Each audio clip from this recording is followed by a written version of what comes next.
All right, so a lot of people asked me about question number 10 from the limits around the room activity the other day and how to handle that algebraically. Basically, if we're going to try and handle it algebraically, these are difficult things to factor. They're both cubics. And one of the ways that we can go about doing that is, well, really our only option as far as how we're going to do that in this case is to find a factor that is in common for both the numerator and the denominator. And we need to use a little bit of ingenuity to do this. I would start this out by saying, I would pick and try and take the limit first by the ways that we understand how to do them thus far, which is go ahead and substitute. And if I try and substitute -3 in here, for instance,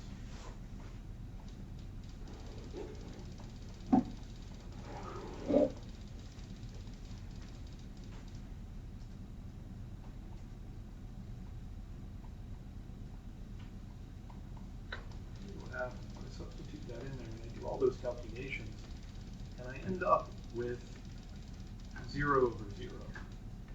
And since I end up with 0 over 0 when I substitute -3 in there, that means this is a situation where I want to factor.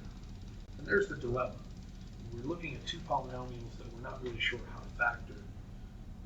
And we have to factor them because we've got a 0 over 0 situation.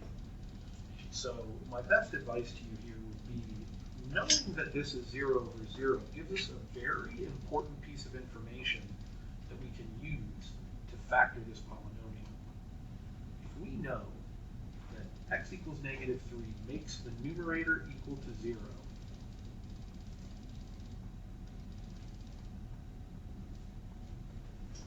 that tells us something very important. That tells us that the quantity x plus 3 is a factor of that polynomial. That's from the zero product property, which you probably should have learned in Algebra 2. So knowing that that's a factor, I can use that concept to factor both the numerator and the denominator of this particular polynomial, which I can then use that factor form in the later parts to help me out. So I know that x plus 3 is a factor, so let's factor the numerator, knowing that x plus 3 is a factor. I want to find something that I multiply times x plus 3 in order to get what's in my numerator. So I start off by looking at the x and thinking to myself, what do I have to multiply by x to get x to the third? The answer to that is x squared.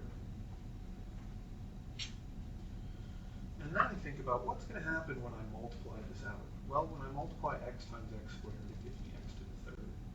And when I multiply 3 times x squared, it gives me a plus 3x squared. But in my original, I don't want a plus 3x squared. I want a minus 3x squared. So what do I have to add to plus 3x squared to get minus 3x squared? I need to add a minus 6x squared.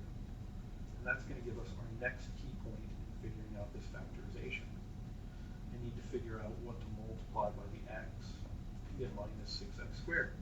And the value for that is minus 6x. But when I multiply the original binomial by minus 6x, 3 times minus 6x gives me a minus 18x.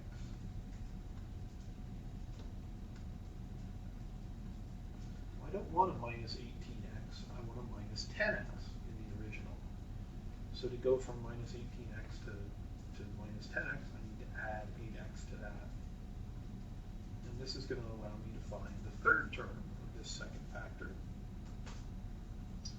What do I multiply by x to get 8x? Well, it's a plus 8.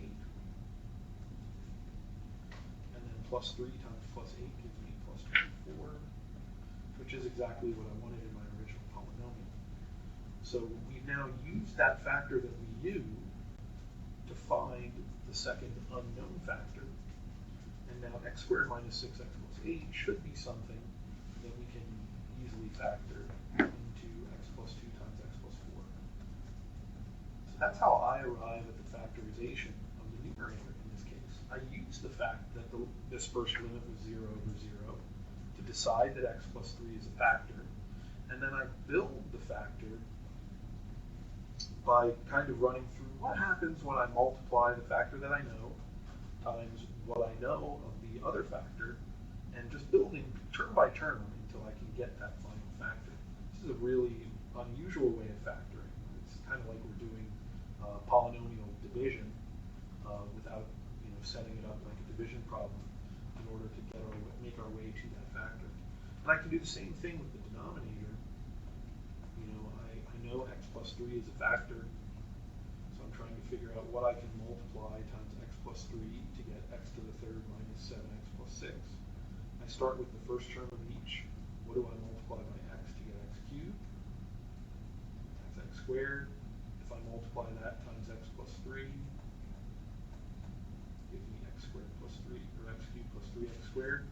But I want to minus, oh no, I want no x squareds. So let's see, what do I need to add to 3x squared to get no x squareds? I need to minus 3x squared. Then, what do I multiply times x to get minus 3x squared? Minus 3x. Then I multiply the minus 3x times the plus 3, because it's the next term that gets contributed. It gives me minus 9x. But I don't want minus 9x, I want minus 10x. No, I lied. I want minus 7x. Sorry, I looked at the wrong polynomial there for a second. I want minus 7x. So I need a plus 2x to get to that minus 7x. And then I ask myself, what do I multiply times x to get plus 2x? The answer to that is plus 2. And then if I multiply the plus 3 times the plus 2, I get plus 6, which matches the final term of the polynomial up top. So this is the factorization of x cubed minus 7x plus 6. And then I should be able to factor the quadratic that's left behind. And x squared minus 3x plus 2 ends up factoring as x minus 1 times x minus 2. And there's the factorization of our denominator. And that's how we can use knowledge about what's inside of the what makes that whole polynomial 0 to figure out what one of the factors is, and then break everything out based off of that one factor that we already know. It's an unusual method of factoring, but it's something that comes in very handy in a situation like this. And there you go. So I hope I've answered a question to help everybody understand better how to handle a question like 10a algebraically. All right, thanks.